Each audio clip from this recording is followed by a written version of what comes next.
Court कह रही है 15 मिनट दे दिया हमने आप दोनों को, हमारे जितने वकील पीछे बैठे हुए उनके मुकदमे नहीं सुन रहा हूं मैं, क्योंकि हम चाहते हैं परिवार एक हो जाए। कहा जाता है there are no facts, it's all interpretations. क्यों कहा जाता है? क्योंकि आपके हिसाब से जो सही है उसको आप सही मानते हो, इनके हिसाब से जो सही उसको ये सही मानती है। तो जब ऐसी सिचुएशन होती है तो सही क्या है ये जानना बड़ा मुश्किल हो जाता है। अगर आज तुम इनसे अलग भी हो जाते हो तो करोगे क्या? तुम कितने साल के हो गए हो? 45। उसी के आसपास मैडम भी होंगी। आज तुम लोग जिंदगी के उस मुकाम पे खड़े हो जहां आगे चलना कितना मुश्किल होगा अकेले।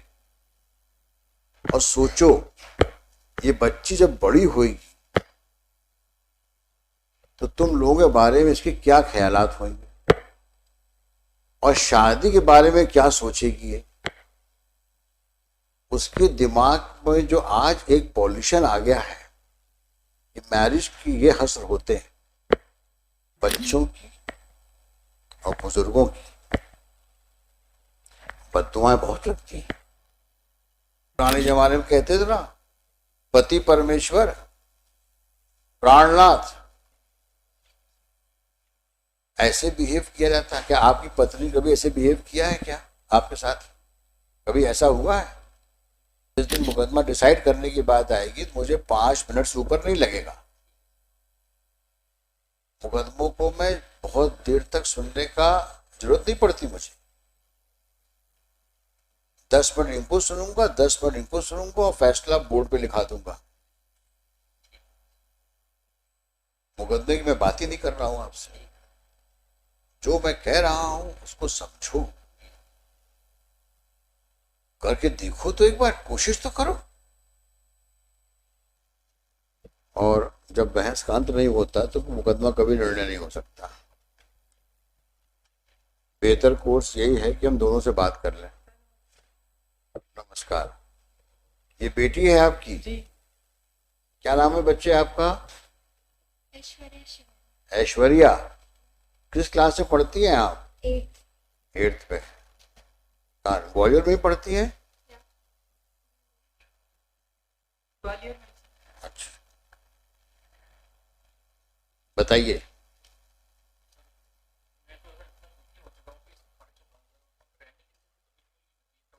देखो, अब मुझे ये कहना पड़ रहा है कि इतना सुंदर परिवार हो जाएगा आपका। बच्ची कितनी, आप सब कुछ भूल रहे हो, कितनी प्यारी बच्ची है वो। उसको देखो, उसके लिए कुछ अपने पुरानी कड़वाहट को भूल जाओ।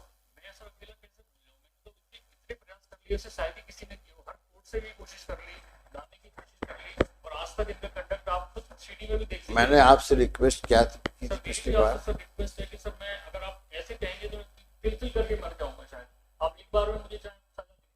नहीं, मैं क्यों सजा दूंगा आपको? ये आपका, हम तो केवल आपको रिक्वेस्ट कर सकते हैं कि कम से कम एक परिवार को टूटने से बचा सके हम लोग। मैं इतना बोल चुका हूँ, 14-15 साल से जुडिशियल प्रोसेस में ही बिंदा हुआ हूँ। और अगर इनको रहना होता तो कोर्ट कभी रखवा नहीं सकता किसी को। अगर पर्सनली खुद इनका रहने का मन होता तो मैं गुजरात रहा, मैं दिल्ली रहा, ग्वालियर भी रहा, कभी शिमला रहा, हर जगह इन्होंने आर्ट लिया में कोशिश कभी करी नहीं रहने की, एक बार भी नहीं करी। आज की डेट में भी देखिए सेक्शन 31 लगाया। देखिए ऐसा है, देखो होता क्या, होता क्या है कि सारी प्रॉब्लम्स माइंडसेट की होती है। अब आप दोनों के बीच में कोई झगड़ा हुआ, समझदारी इसमें है कि दोनों आपस में बैठ करके सुलझा लो। सुनना है, पूरी बात समझो। बात शुरुआत कहां से होती है? झगड़ा हुआ, अब सुलझाने की बात तो दूर हुई, एक दूसरे को नीचा दिखाने के लिए ईगो फाइट शुरू हो जाती है।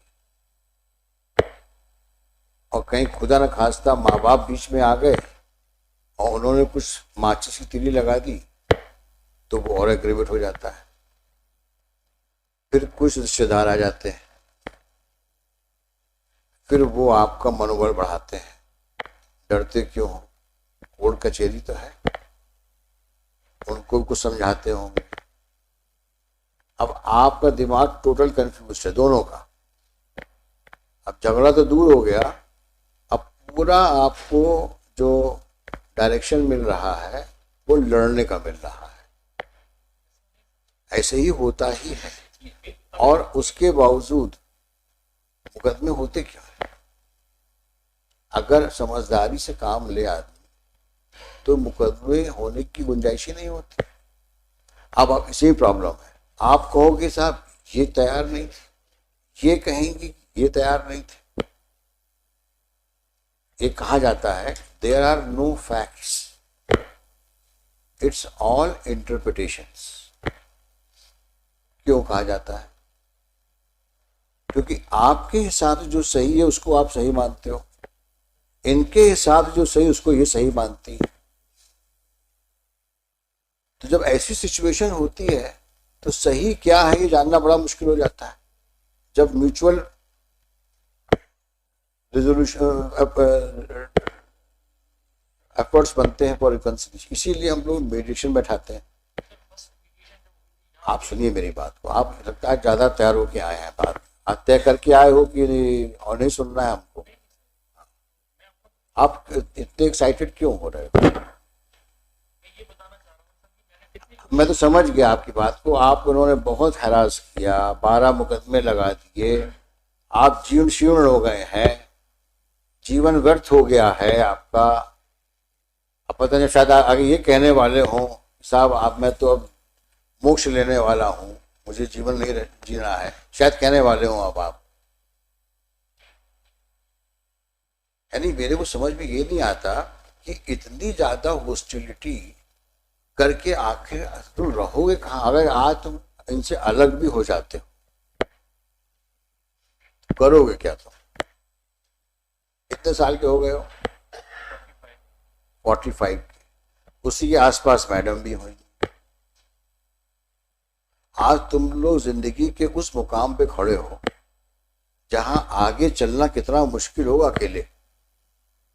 और सोचो ये बच्ची जब बड़ी होगी तो तुम लोगों के बारे में इसके क्या ख्यालात होंगे और शादी के बारे में क्या सोचेगी ये। उसके दिमाग में जो आज एक पॉल्यूशन आ गया है कि मैरिज की ये हसर होते हैं, उस बच्ची की जिंदगी आगे किस प्रकार से जाएगी ये समय ही बताएगा। और उसके लिए आप दोनों जिम्मेदार हैं। आप भी कम नहीं हैं और आप भी कम नहीं हैं, आप दोनों जिम्मेदार हैं। जब ऐसा ही था तो क्यों शादी की थी, क्यों बच्चा पैदा किया था? क्या आप दोनों की रिस्पॉन्सिबिलिटी नहीं है उस बच्चे के लिए? अब जीवन किसके लिए जियोगे तुम? सरवाइव करने के लिए सिर्फ, कि उस बच्ची की देखभाल करने के लिए? She is like a flower in a garden. आप दोनों को उसकी परवरिश करना है। वो प्लांट्स जब आगे बढ़ेगा तो आपको सेटिस्फैक्शन मिलेगा। आज मेरा बच्चा यहां पहुंच गया, मेरी बच्ची यहां पहुंच गई, यानी उस सेटिस्फैक्शन के बारे में सोचो कि कितना सुकून मिलेगा तुमको, दोनों को, मैडम आपको भी ये सोचना चाहिए। She is like a small plant in your garden, she will blossom, she will grow, and she will remember both of you कि हमारे माँ बाप ने कितना किया हमारे लिए। ऐसी जिंदगी चलेगी, उस बच्ची के दिमाग में क्या आगे आएगा, क्या सोचेगी वो आप लोग के बारे में।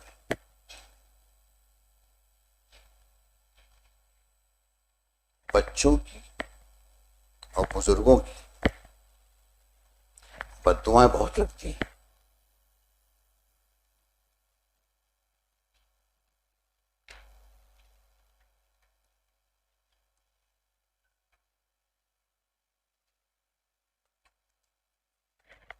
Very sad. आप मत रहिए साथ में, लेकिन बड़ा गलत कर रहे हैं बच्चे के साथ आप।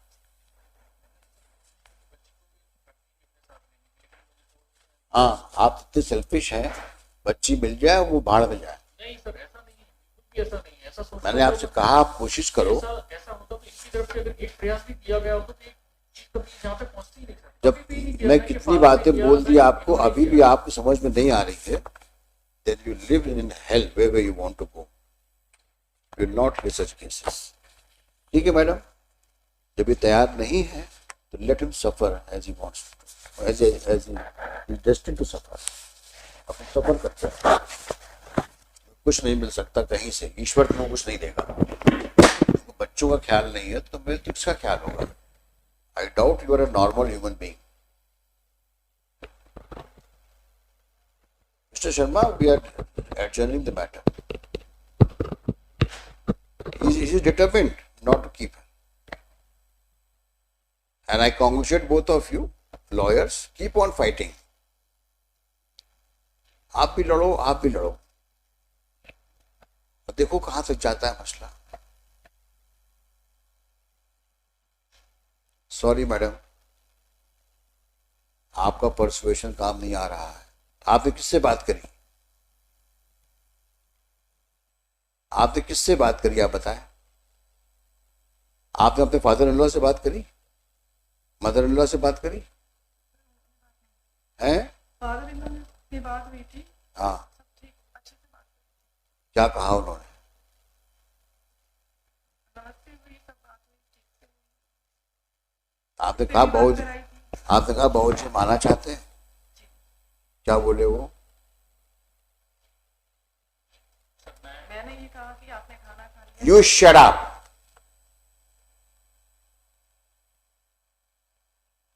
I'm talking to her. हाँ, क्या कहा उन्होंने? मैंने कहा आप कैसे हैं, कैसे कैसे क्या है, तुम 14 सालों से हमें परेशान कर रही हो। इस तरह से हमने बात की, फिर भी मैंने अच्छे से बात की, इससे भी बात कराई, फिर मम्मी जी के लिए भी पूछा। कहाँ रहते हैं वो? ग्वालियर में है, आए हैं आज? बुलाइए।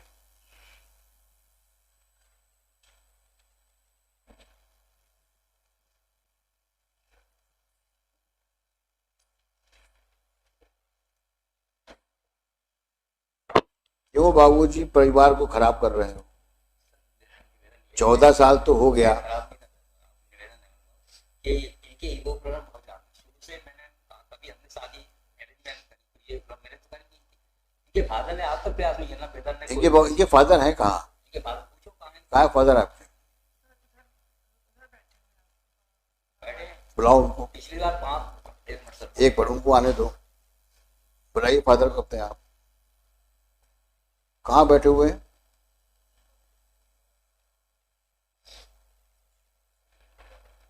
आप क्या करते बाबूजी? मैं सर रिटायर्ड होते हैं 14 साल हो गए। क्या करते थे आप? मैं ग्रामीण बैंक, कृषि ग्रामीण बैंक, कृषि ग्रामीण बैंक। अच्छा, ग्रामीण बैंक में थे। आप कहाँ काम करते हैं? हमारे पेंसिल में BSNL क्या है आप?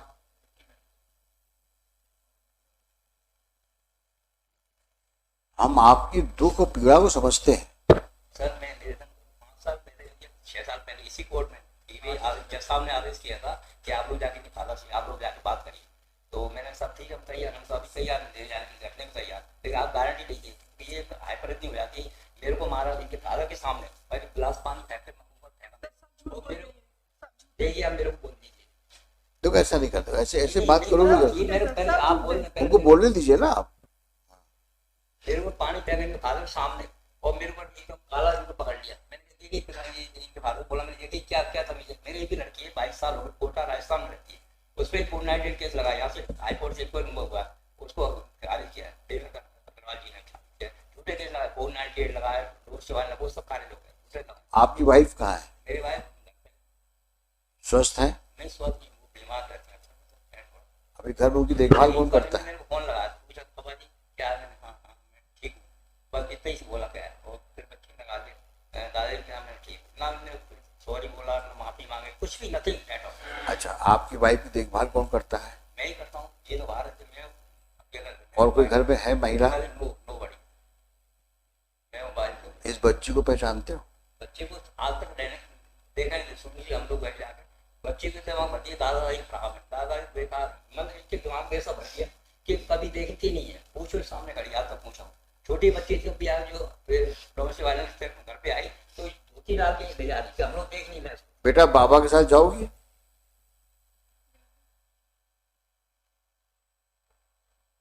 ये भी तो आपकी जान का टुकड़ा है। हम तो सर पहले को केस लगा दे ले जाने के बच्ची को, बच्ची ने इच्छा अब वो बोल रही है जाना चाहती बाबा के साथ।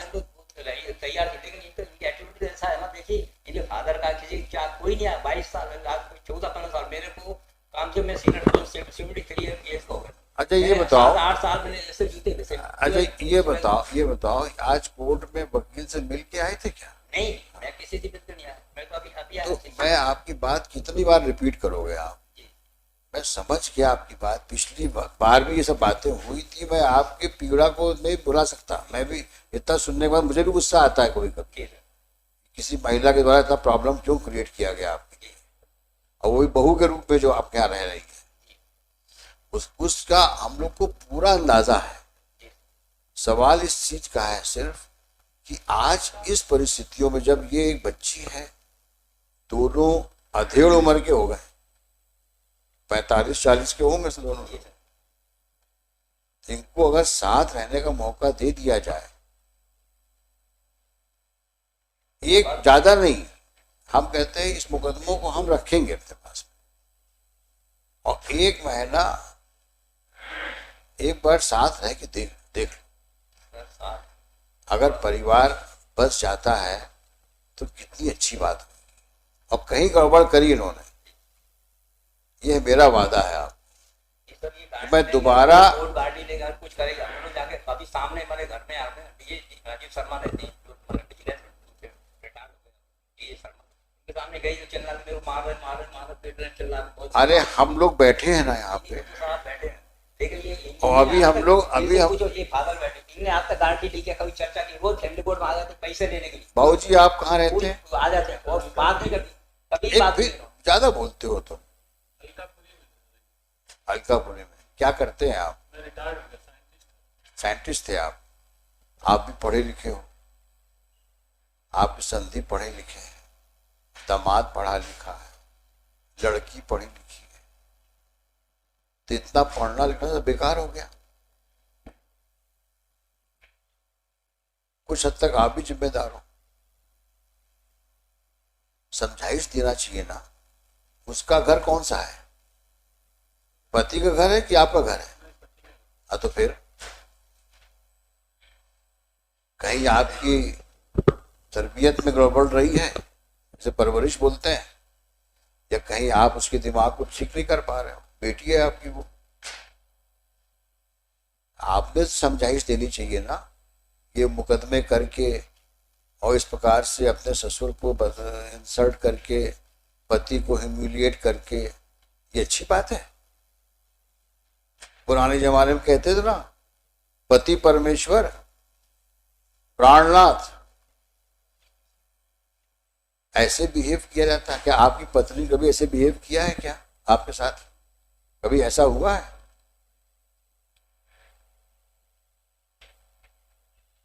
अगर आपके साथ ऐसा होता तो कैसा लगता आपको?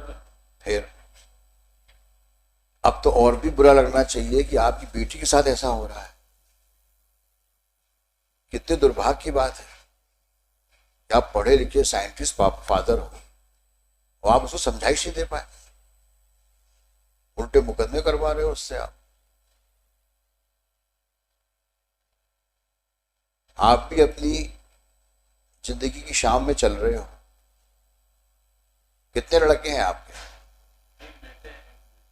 तीनों बेटे की शादीशुदा होंगे। क्या हालात होंगे इनके आपके ना रहने पर? फिर तो समझाइश क्या देनी चाहिए आपको? बेटा अपने घर पे जाओ,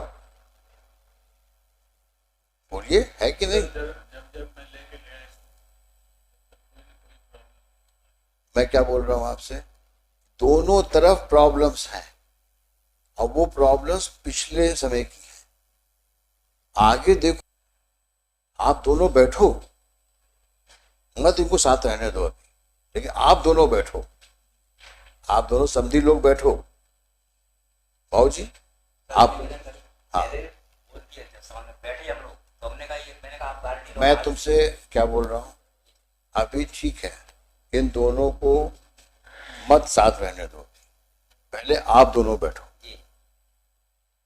बातें करो पहले आप, ठीक है?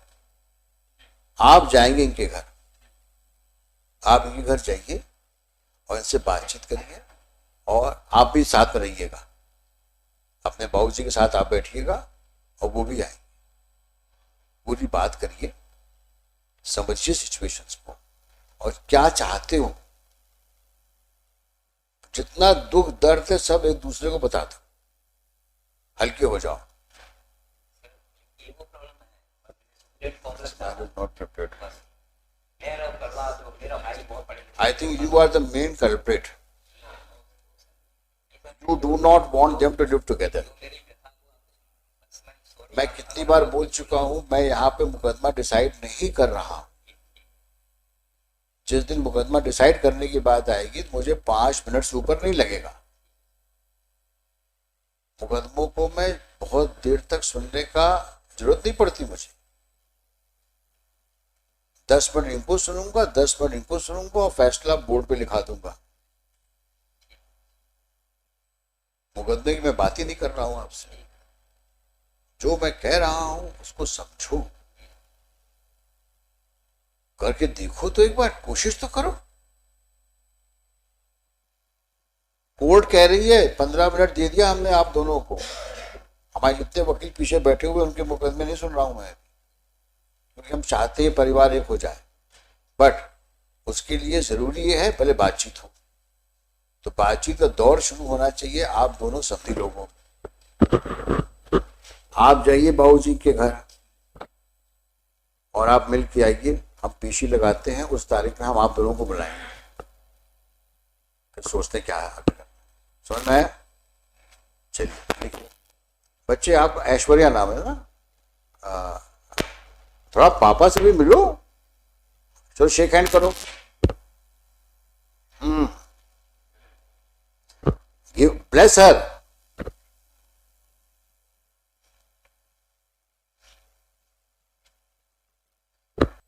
बाबू जी आप ध्यान रखना, बहुत बड़ी जिम्मेदारी है आपके ऊपर, आप संभाल लोगे सब कुछ, कोशिश करके देखो। हाँ, जिम्मेदारी आपकी है।